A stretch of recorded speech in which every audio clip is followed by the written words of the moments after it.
প্রাকৃতিক এক অপরূপের দেশ বাংলাদেশ। 4টি ভিন্ন মৌসুম, তার সঙ্গে বৈচিত্র্যপূর্ণ ভ্রমণ গন্তব্য।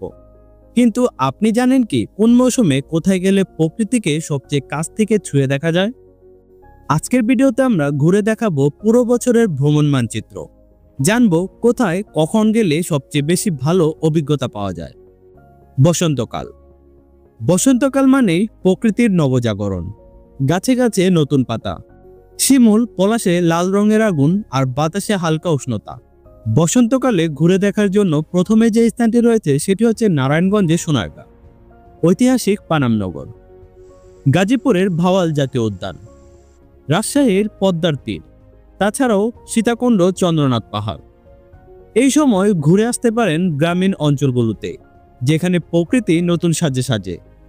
তাছাড়াও শহরের আশেপাশে থাকা ঐতিহাসিক স্থানগুলো আপনি ঘুরে দেখতে পারেন, কারণ সেই সব স্থানও বসন্তের রঙে ছড়িয়ে ছিটিয়ে থাকে। গ্রীষ্মকাল। গ্রীষ্মকালে রোদের তেজ বেশি হলেও এই সময়টাতেও কিছু বিশেষ জায়গা রয়েছে যেখানে আপনি চাইলে ভ্রমণ করতে পারেন। গ্রীষ্মকালে ভ্রমণের উপযুক্ত স্থানগুলো হচ্ছে কক্সবাজার সমুদ্র সৈকত, সেন্ট মার্টিন দ্বীপ, বান্দরবনের নীলাচল, মেঘালয়ের সীমান্ত ঘেঁষা সিলেটের জাফলং। সমুদ্রের তাজা বাতাস কিংবা পাহাড়ি ঝর্ণার ঠান্ডা জল গ্রীষ্মে এক অনন্য স্বস্তি এনে দেয়। তবে গ্রীষ্মকালে ভ্রমণ করার সময় অবশ্যই আপনার সাথে থাকতে হবে ছাতা, সানস্ক্রিন, তাছাড়াও পর্যাপ্ত পরিমাণে পানি নিতে ভুলবেন না। বর্ষাকাল। বর্ষাকাল মানে বৃষ্টির সুর, সবুজের সমারোহ আর নদী নালার জীবন্ত রূপ। অনেকেই এই সময়টাতে ভ্রমণের জন্য উপযুক্ত সময় ভাবে, কিন্তু কোন স্থানে এই মৌসুমে ঘুরতে যাবে তা নিয়ে অনেকের মধ্যে মতামত ভিন্ন থাকে। বর্ষাকালে আপনি ঘুরে দেখতে পারেন সিলেটের রাতারগুল সোয়াম্প ফরেস্ট, তাছাড়াও সুন্দরবন, বিছনাকান্দি এবং জাফলং, তাছাড়াও সাজেক ভ্যালি। তাছাড়াও আপনি হাওর অঞ্চলগুলো ঘুরে দেখতে পারেন। কিশোরগঞ্জ এবং সুনামগঞ্জের হাওরগুলো খুবই বিখ্যাত। বর্ষায় জলমগ্ন থাকে হাওর, কিংবা মেঘে ঢাকা থাকে সাজেক। এইসবের সৌন্দর্য চোখে না দেখলে বিশ্বাস করা যায় না। তবে ভ্রমণ নিরাপদ রাখতে নৌকা এবং আবহাওয়ার খবর আগে থেকে যাচাই করুন। শরৎ এবং হেমন্ত। শরতের আকাশ মানে সাদা মেঘের ভেলা আর নীলের ছোঁয়া। ধানের ক্ষেত সোনালি হতে শুরু করে সেই সময়। এই সময় গ্রাম বাংলার সৌন্দর্য দেখার উপযুক্ত সময়। তাই আপনি শরৎ এবং হেমন্তকালে ঘুরে দেখতে পারেন সিরাজগঞ্জের চরাঞ্চলগুলো, তাছাড়াও বগুড়ার মহাস্থানগড়, পাবনার চাটমোহর, তাছাড়াও মেহেরপুরের আমবাগান এবং গার্ডেন রিসোর্টগুলো। এই সময় শহরের কোলাহল থেকে বেরিয়ে গ্রামের সৌন্দর্য হারিয়ে যেতে পারে। শরতের হালকা ঠান্ডা আর খোলা আকাশ নিঃসন্দেহে মন ভালো করে দিতে। শীতকাল।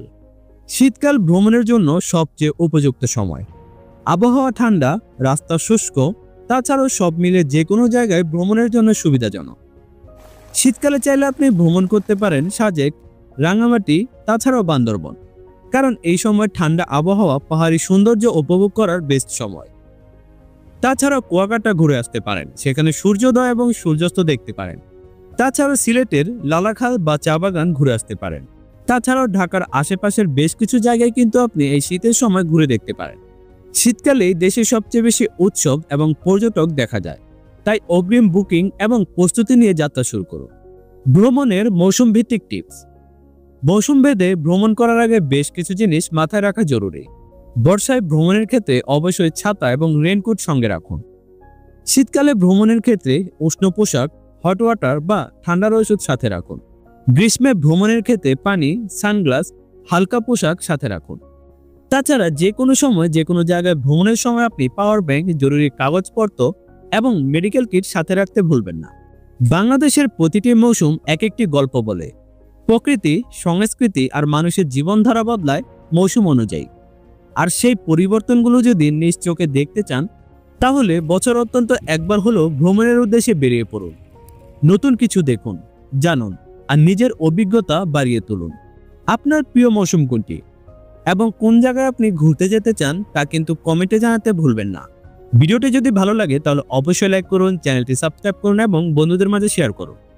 তো যাচ্ছি না, দেখা হবে নতুন কোনো ভিডিওতে। আজকের জন্য আল্লাহ হাফেজ।